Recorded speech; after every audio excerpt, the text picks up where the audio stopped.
अगर नीचे से दबावे के हो दबाओ तो पहले चिट्ठी लिखा है। आदरणीय सोचते से लिखा, स्वामी जी के चरणों में प्रणाम। खुश रहा धन्नो। हम अच्छा हैं। हम रउआ के बारे में हमेशा ठावे वाली माई से प्रार्थना करतनी कि रउआ खुश रहे। नीचे का लिखा रहे, थोड़ा लिखना, ज्यादा समझना। वो चिट्ठी एगो महीना में जाए ना, संतोष रहे।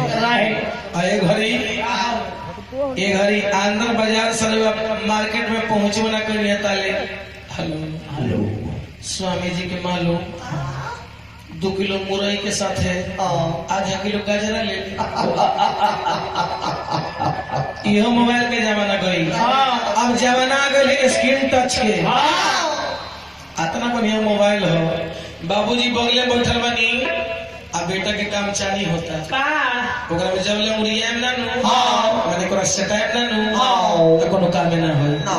अब मैसेज लिखता, बाबूजी के थाहे ने के काम मैसेज भेज रहल बा।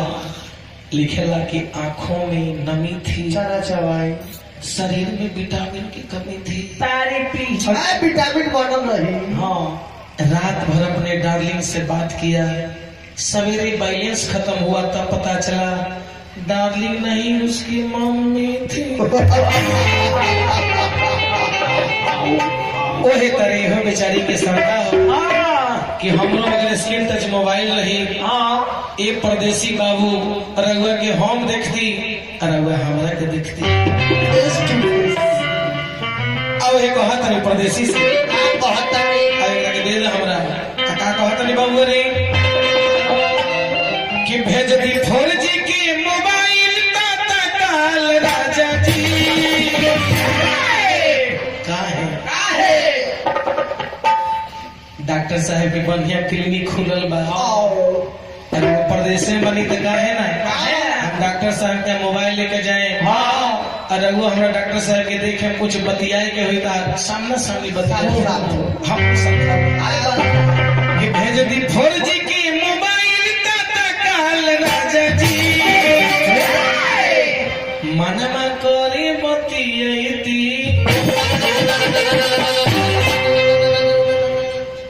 अरे मनमा करे बतियती,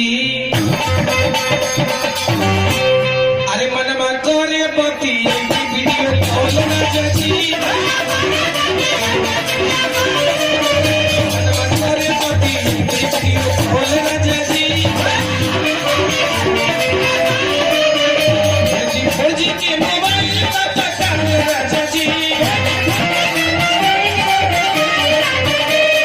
4G के मोबाइल तत्काल राजा जी।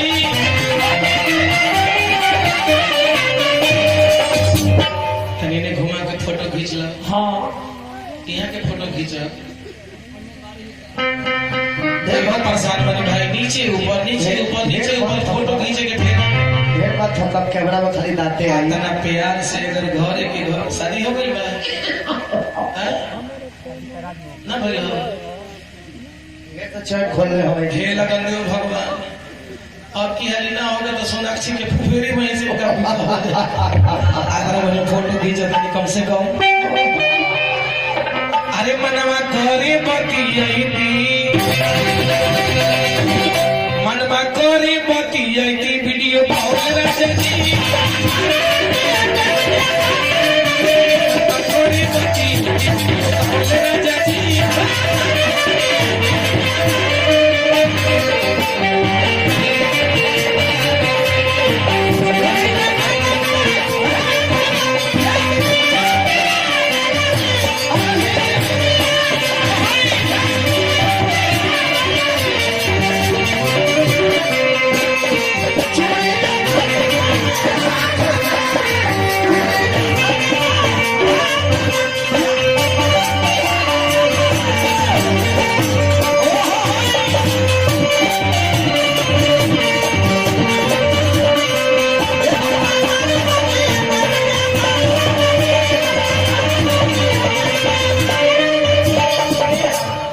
देखिए हमारा आजादी मानिए विनय बाबू मुखिया जी मुखिया जी की तरफ से 500 रुपया में अब तुम जानते कि स्क्रीन टच की नहीं वो नहीं है हमने का तो मतलब ना है सब ये तत्काल व्यवस्था हो तालुक केहू से मांग के काम चला ली हो सिम के नाम दे दिले हाँ, सिम के नाम अगर 4G डलवाई हो 4G।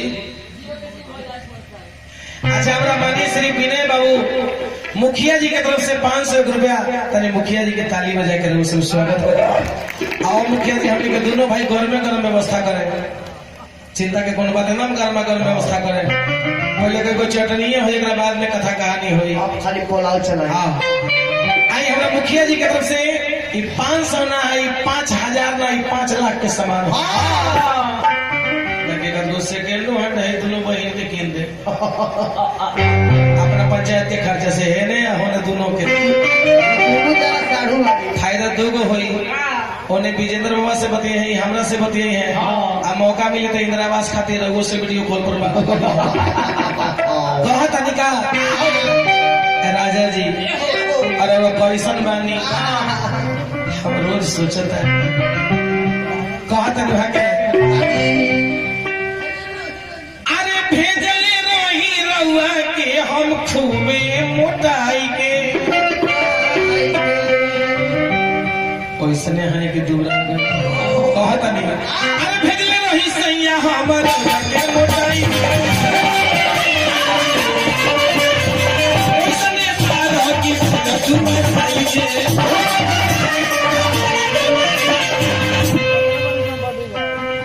बाकी हमारे के देह में दम नहीं के वशिष्ठ बाबू कल के रोक लेकर महीना रोक के कहे कि अब औकात से ज्यादा नाल पीटता और ने काठमांडू है ने झारखंड हो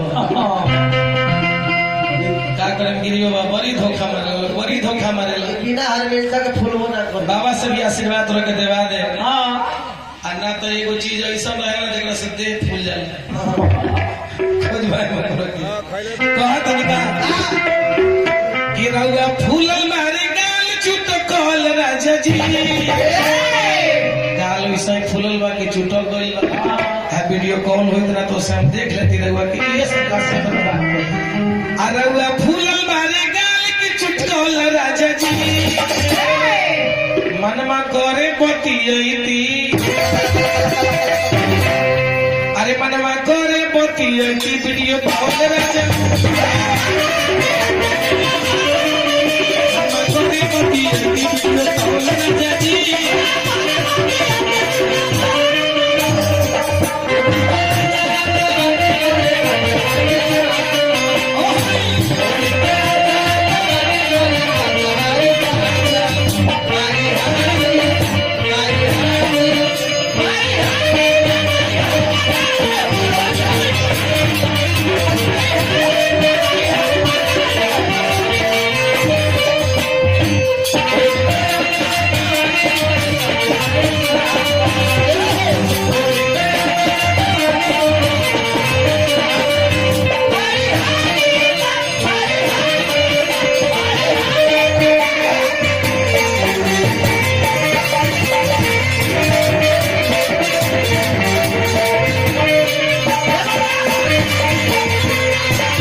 बउआ हो गीत के अंके भाव लागल बा कहा तनी कि एगो श्रद्धा हमरा बा एहे से कहा तनी कि स्क्रीन टच के व्यवस्था कर दी रउआ प्रदेश में बानी आ हम देहात में बैठल बानी घरे अपना कहा तनिका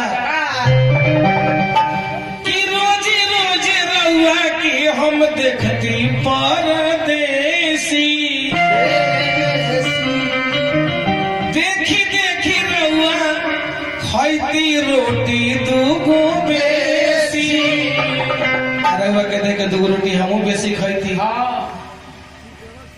हमरो रउआ देख के दूगो रोटी बेसी हुआ खैती विनय बाबू मुखिया जी भइल बानी उनका से तो कहनी है तो वहाँ के ऐसा मोबाइल दे देंगे हमरा नीचे जब तक दावत है तो लौके वो नीचे दावे वाला मोबाइल उनका द्वारा को मिलल है बाकी हमारा इच्छा है कि नीचे दावे वाला direct screen shot I screen touch से हम बिनोय बाबू से बात करवा दे बेचारी कहनी है कि रउआ दिल्ली में बानी की बंगाल राजा जी, अरे रउआ दिल्ली में बानी की बंगाल राजा जी, मनमा करे बतियते